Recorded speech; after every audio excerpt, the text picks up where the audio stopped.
balik lagi bareng gue Ata ya Gue Ama. di talk show TTS, tanya-tanya semaunya.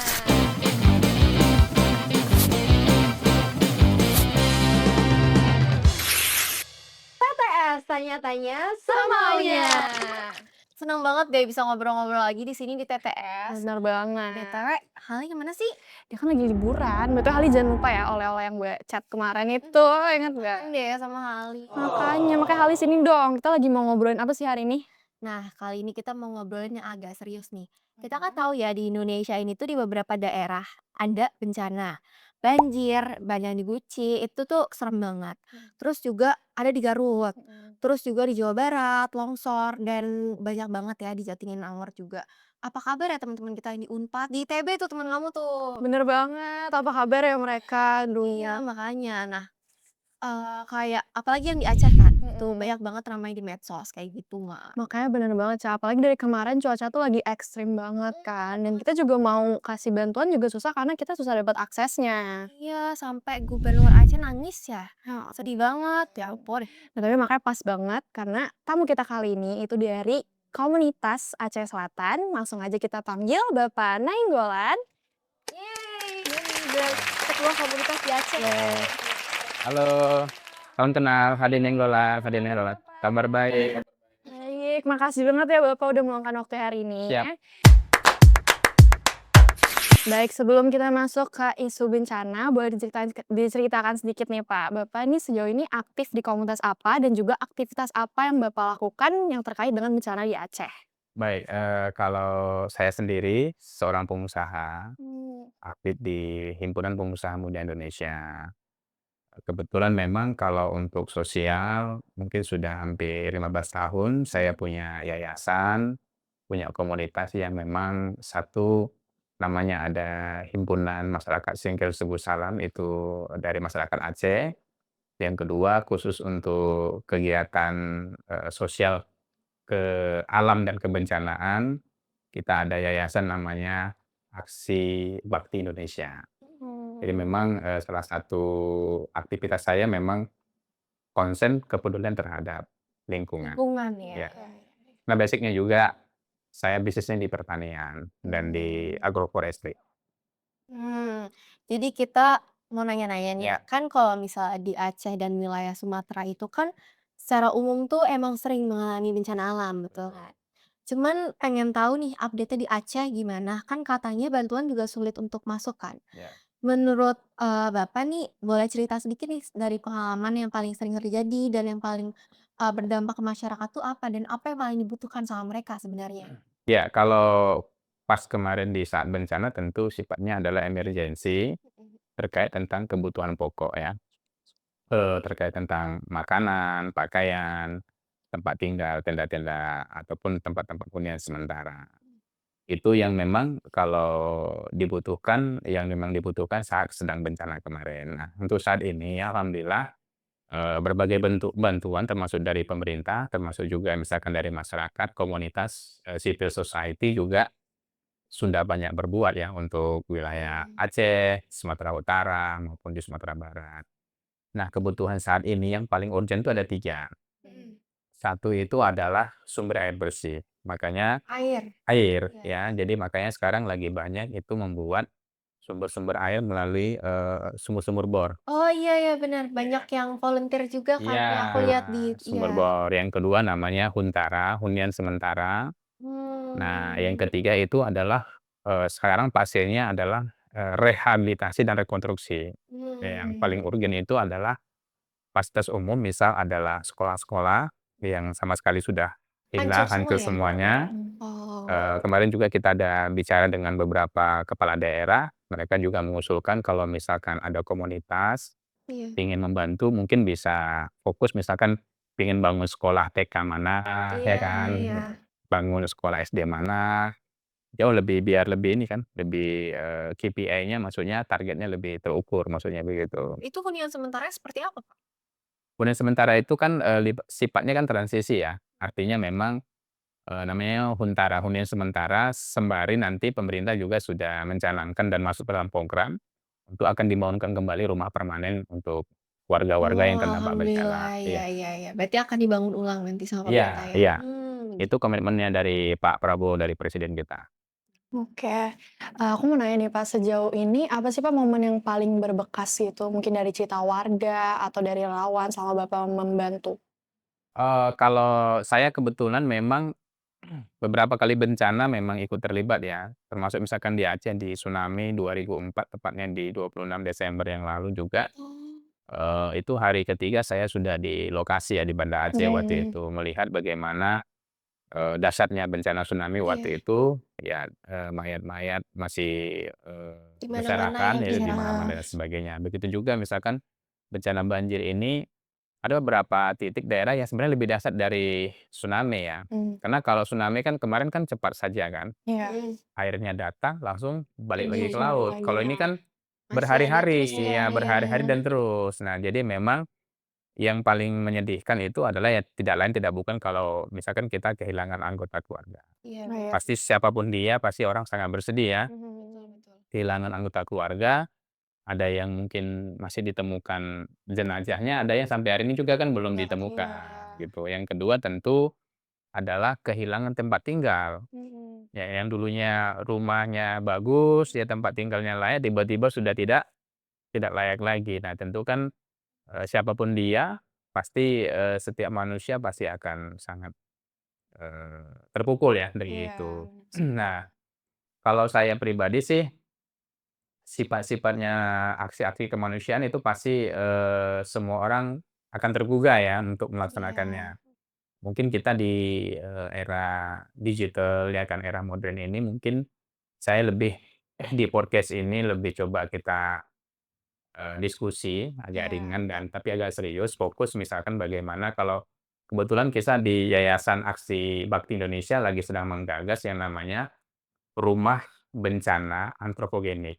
Oh, Jadi ini Apa itu? adalah, antropogenik ini adalah bencana yang sebenarnya bukan hanya karena alam, tapi lebih kepada Eee, kerusakan yang, di Manusia juga ya? manusianya sendiri maksudnya gitu Oh, loh. Jadi iya iya. misalkan alih fungsi lahan, mhm, terus juga ekspresi hutan yang tidak seimbang dan sebagainya. Makanya kita buat namanya adalah Taman Bencana Antropogenik. oh Biar gitu, apa? Biar ini menjadi pelajaran. Jadi kan kita akan buat satu taman edukasi mhm mhm, yang bercerita sebenarnya banjir-banjir bandang ini sebenarnya berulang. mmm, Nah, ada kurun waktunya per 30 tahun muncul lagi. mmm, Karena dia kan sebenarnya kan banjir bandang ini kan air yang tertahan di bukit heeh, ataupun di hulu yang sudah bertahun-tahun gitu.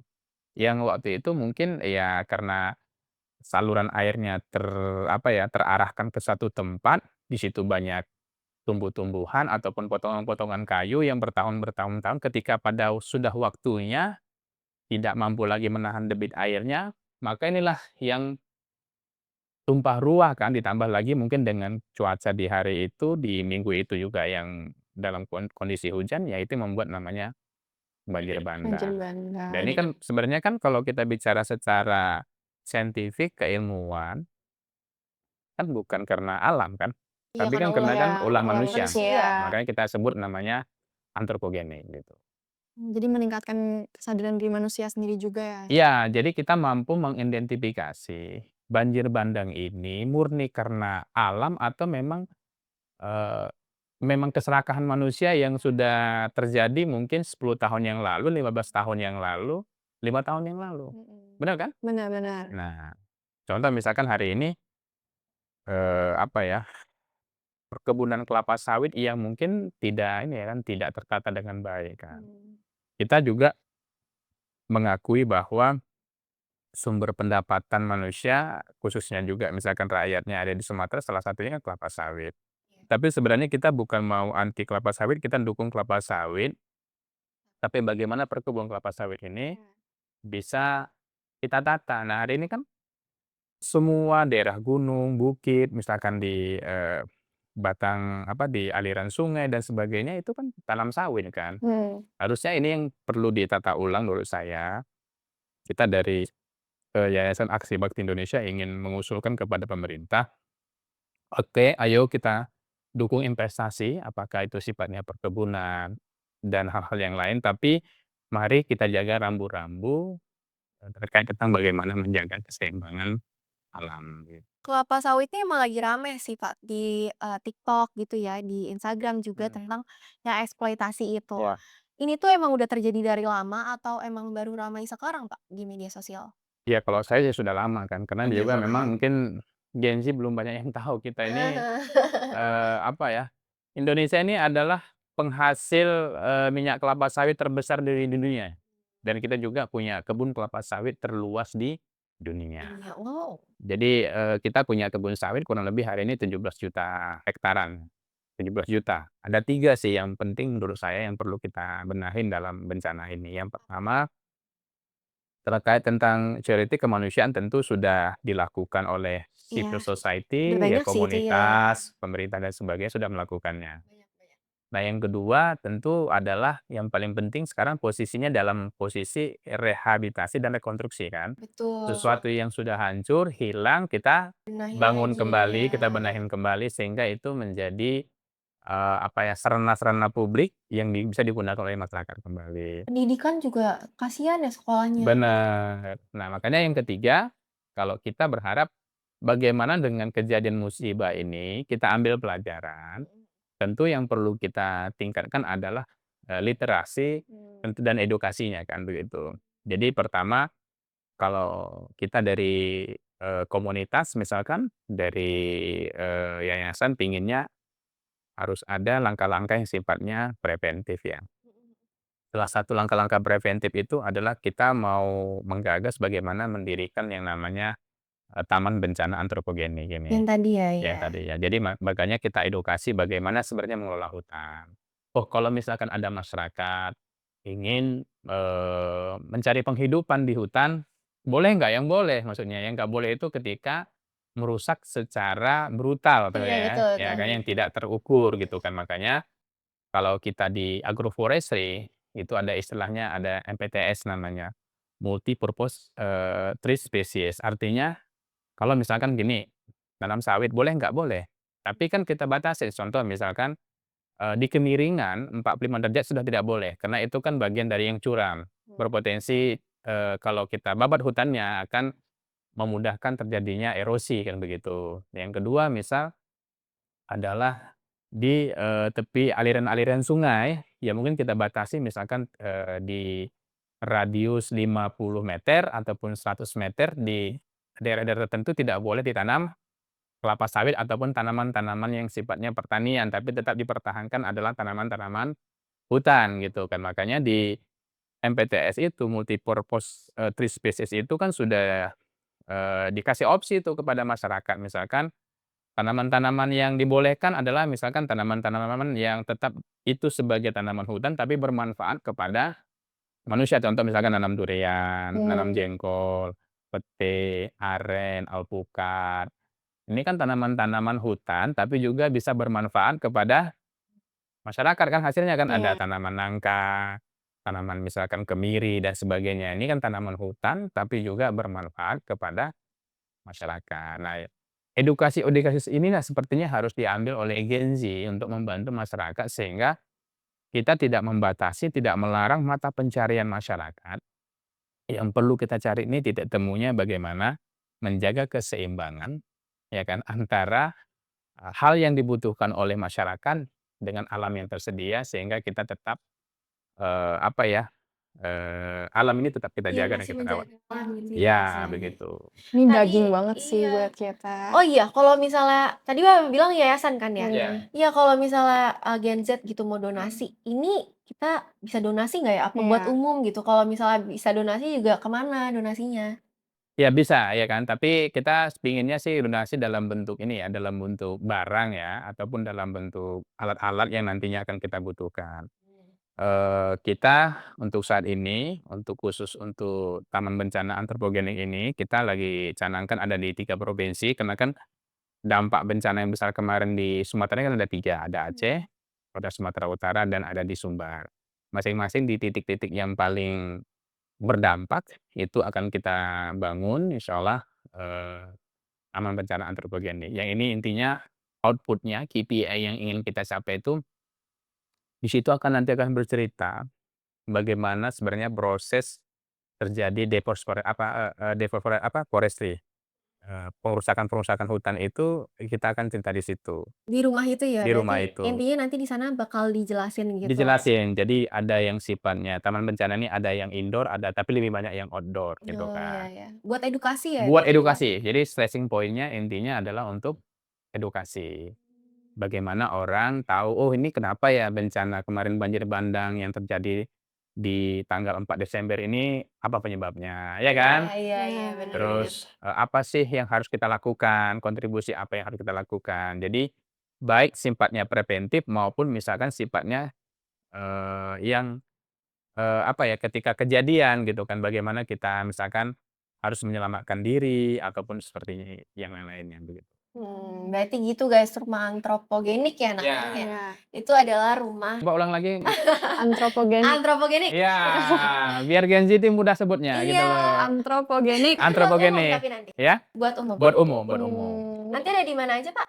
Rencana kita di Sumatera Utara itu ada di, Desa Groga yang paling paling berdampak Yang itu paling berdampak? di Groga, Batang Toru. Jadi Desa Groga, Kecamatan Batang Toru, di daerah Batang Toru itu, di Tapanuli Selatan, Sumatera Utara. Ada 3 ya tadi ya berarti? Ya, di Aceh kita, lagi canangkan itu di daerah pegunungan karena situ yang paling berdampak di kawasan, Taman Gunung Lauser itu antara Aceh atau Bener Meriah. Iya, aku setuju sih buat edukasi juga kan. Iya, Anak-anak ini tuh kenapa sebenarnya terjadinya tuh bukan karena alam doang, cuman karena, manusia juga. betul, siap. Oh, butuh waktu lama nggak sih buat edukasi itu? Berapa lama? Kurang lebih mungkin setahun ya. Iya, betul lah, butuh waktu lah. Karena kan bukan hanya kita bangun fisiknya, tapi juga, apa ya, literasi, sumber-sumber literasi, terus juga tentu dengan, apa ya, karena ini perubahan zaman yang lebih modern, tentu penyajian-penyajian kita kan nggak seperti model-model museum zaman dulu lagi kan. Tentu kita mungkin sajikan dalam bentuk yang lebih, apa ya, lebih friendly lah ya bagi Gen Z ya. Oh, bagus dong, Apakah iya. dalam bentuk infografik yang lebih, lebih simpel, yang mudah dipahami, Iya, menarik dan lebih mudah sebagainya. iya bener. Kita butuh masukan lah dari adik-adik Gen Z seperti ini, ya kan? Iya ya, Nah, suka sih jadi yang interaktif gitu, lebih lebih paham aja gitu. iya. Aku setuju aku setuju. Setuju nggak kan kalau kita buat taman bencana Setuju antropogenik dong, ya? Jadi setuju. kita mau membuat ini ya, bagaimana membuat mindset sebuah masalah itu, sebuah musibah itu pasti ada hikmah yang baik ya kan, dan tentunya jadi, Pembelajaran juga pembelajaran buat bagi kita kita. semua. Iya iya, bener Betul, bener bener. gitu. Buat Gen Z nih, buat yang harus paham juga ya. Ya. Misalnya emang nggak semuanya bencana itu tuh datang dari alam aja, cuman manusia juga. Dan menurut Bapak nih, nantinya program itu ke depannya gimana nih? Apakah eksploitasi akan berkurang karena program ini atau apakah masih sama? Kita berharap output-nya ada 3. Ada 3. Pertama, kita kan begini kan, model yang terbaik dalam rangka memitigasi, menjaga agar alam ini terjaga kan pertama kita edukasi masyarakatnya juga. Iya, betul betul. Yang kedua tentu dari masyarakat ini nanti akan lahir ke government kan, ke pemerintah kan, regulator kan. Jadi kan kalau misal 2 ini tidak kita treatment, biasanya nggak ini ya, berapa banyak aturan dari pusat, dari daerah, kalau masyarakatnya nggak edukasi kan nggak jalan juga. Iya, betul Atau betul betul. kebalikannya, kalau masyarakatnya peduli tapi Pemerintahnya. barbar, pemerintahnya barbar juga ya kan, dengan mungkin under table dan sebagainya, izin-izin ya sama dengan juga kan. Makanya yang perlu kita edukasi adalah masyarakatnya, Mhm. yang kedua juga kita coba, bangun komunikasi dengan pemerintah bagaimana menurut kita sudah cukup lah ya, Iya. sudah cukup untuk, perambahan hutan ya Mhm. kan, dan alam kita ini sudah cukup lah menurut saya, Mhm. dengan ketersediaan lahan yang udah ada, menurut saya juga sangat sudah cukup untuk kebutuhan, Mmm. masyarakat Indonesia maupun dunia untuk saat ini. Ini apakah komunikasi dengan pemerintahnya udah berjalan, Pak, atau masih, rencana gitu? Sudah Sudah sudah sudah. sudah baik, ada beberapa kepala daerah ya, misalkan di tingkat bupati, maupun beberapa, pemerintah yang berhubungan sama kebencanaan ini dan alam dan lingkungan ini yang ada di pusat. Ini Alhamdulillah. jadi konsen kita. Nah, Iya saya iya. juga ngajak nih paling konsennya anak-anak milenial ini kan, dan Gen Z khususnya ya kan, Iya bagaimana loh, banyak yang turun ke lapangan loh, Pak, di TikTok banyak yang banyak ya? volunteer. Iya. Iya, jadi maksud saya Gen Z ini bagaimana bisa kita ajak Karena ini menarik ya, dan saya mau, kasih tahu juga, Taman Bencana Antropogenik ini juga adalah kali pertamanya juga yang kita bangun. Kalau dulu iya iya iya. di Aceh ada Tsunami. musim tsunami, ya tapi kalau Taman Bencana Antropogenik ini kita yang pertama di Indonesia Dulu juga. pas tsunami nggak ada? Nggak ada. Oke. Itu kan dianggap bahwa tsunami kan memang Iya dari alam, ya kan, tidak ada campur tangannya bener bener bener bener. manusia, Oh ini pertama kalinya pertama ya? kali. Karena kita yakin bahwa kejadian banjir ini, kalau saya dan tim, aku yakin percaya bahwa ini karena ulah dari manusia, kesalahan manusia, bukan alamnya yang jahat, tapi manusianya yang Yang jahat. jahat. Saya gitu kan. Gitu. Nah terakhir nih Pak, Iya. kalau melihat kondisi sekarang kira-kira berapa lama nih recovery-nya dari bencana Aceh dan apa harapan Bapak terhadap pemerintah? Ya, kalau yang saya perhatikan ya, mungkin saya ngikutin juga perkembangannya. Kalau untuk hunian mungkin dalam, setahun ini mungkin tuntas ya. Udah mulai? Sudah mulai kan, termasuk juga jembatan-jembatannya. Tapi kurang lebih lah kalau kita melihat berbagai daerah bencana, saya mengambil benchmarking-nya, contohnya misalkan tsunami, itu kurang lebih butuh 3 sampai 5 tahun ya untuk recovery sampai dalam keadaan normal ya. Misalkan jalannya kembali bagus, jembatannya kembali dibangun seperti semula bahkan lebih bagus ya kan. Nah gitu juga misalkan PASUM ya, fasilitas umum publik lainnya yang digunakan masyarakat apakah puskesmas ya kan, pasar, atau hal yang lain mungkin butuh waktulah, butuh waktu. Tapi yang pasti saya, melihat semua masyarakat Indonesia ini adalah manusia yang apa, orang-orang yang punya empati lah ya, punya empati, pedulilah, ya kan. Kita lihat kan bagaimana banyak donasi-donasi dari berbagai Iya komunitas, alhamdulillah. alhamdulillah kan, termasuk juga tadi sampaikan Genji juga banyak yang ikut terlibat Iya ya. banyak volunteer juga di Instagram, di TikTok, itu Banyak lagi rame banget. lagi rame ya. Banyak yang concern juga kalau misalnya, ini kan lagi ramai-ramainya mau ke kuliah kan, tes-tes Mhm, kuliah gitu. Itu rame banget di medsos, gimana anak-anak persiapannya di sana. oke, Sekolahnya kan bakal ditunda gitu, persiapan oke. mereka masuk kuliah gimana kalau Iya, misalnya emang ditunda berapa oke, tahun gitu. oke. Nanti juga kita undanglah, teman-teman, adik-adik kita, generasi muda kita yang Gen Z untuk bisa terlibat kita bagaimana, gagasan kita terkait tentang taman bencana antropogenik ini Oh, bisa boleh kita banget. wujudkan bersama-sama. Ini menjadi legacy sih, biar nanti 10 tahun kemudian, 15 tahun kemudian, 50 tahun kemudian kita punya jejak rekam terkait tentang bagaimana bencana antropogenik ini terjadi di Indonesia, yang kurang benar-benar itu karena adalah ulah dari Manusia. manusia itu Manusia. sendiri, gitu. Nah, yang terakhir, harapan kita pemerintah, eee, kita mendukung 100% ya kan, di bawah kepemimpinan Pak Prabowo Subianto yang beliau sampai berapa kali juga turun ke daerah, beberapa bencana dalam rangka untuk memastikan, pembangunan ya kan, rehabilitasi dan rekonstruksi terkait tentang, fasilitas publik yang sudah hancur. Tapi yang mau kita ingatkan, jangan hanya kita bangun, fisiknya, tapi yang mungkin kita titip adalah bagaimana kita bangun manusianya, bangun mentality manusianya, bangun mindset manusianya, cara berpikirnya bagaimana kita berpikir, bermental, ya kan, alam ini harus kita jaga karena kita ingin Indonesia ini, dunia ini bisa tetap hadir ada ribuan tahun kemudian. Harus ada pergerakannya lah ya kita Ya. juga. Gitu dia. Oke buat teman-teman yang mau ikut donasi, bisa scan kris di sini ya. Nah, jadi itu dia info bankers kalau misalnya bencana itu bukan soal dari alam, tapi juga bisa dari keserakahan manusia. Dan kita emang nggak bisa mencegah banjir atau bencana alam ya, tapi kita bisa mencegah dengan edukasi, kepedulian, dan gotong royong kayak gitu. Terima kasih banyak Bapak. Terima kasih, terima kasih. Jangan lupa komen di bawah kita mau undang siapa dan mau bahas apa lagi ya. Dadah! Terima kasih. TTS, tanya-tanya semuanya.